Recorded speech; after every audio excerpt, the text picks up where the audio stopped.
ये जंग नहीं थी, ये इम्तिहान था। नफरत का वार। और इंसानियत जिंदा हो गई। मैदान जंग की गुर्द में हजरत अली दुश्मन के सामने खड़े थे। तलवार हाथ में थी और फैसला एक सांस की दूरी पर। दुश्मन जमीन पर गिरा तो फतह यकीनी लग रही थी, मगर उसी लम्हे उसने नफरत से थूक दिया। वो लम्हा सिर्फ जंग का नहीं बल्कि हजरत अली के नफ्स का इम्तिहान था। चेहरे पर थूक के कतरे गिरे तो गुस्सा फितरी था, मगर ईमान गालिब आ गया। हाथ कांपा मगर नीयत रुक गई और तलवार हवा में ही थम गई। हजरत अली ने फरमाया कि अब अगर मैं वार करूंगा तो ये अल्लाह के लिए नहीं बल्कि मेरे गुस्से के लिए होगा। इसलिए उन्होंने तलवार नीचे रखी, पीछे हटे और दुश्मन को जिंदगी दे दी।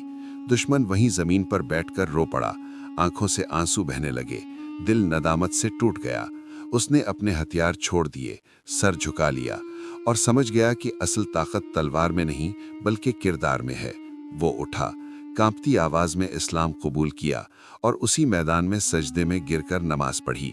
वो दुश्मन जो हजरत अली को मारने आया था, हजरत अली के किरदार से जीतकर मुसलमान बनकर लौटा, क्योंकि उस दिन एक इंसान नहीं मरा बल्कि एक रूह जिंदा हो गई।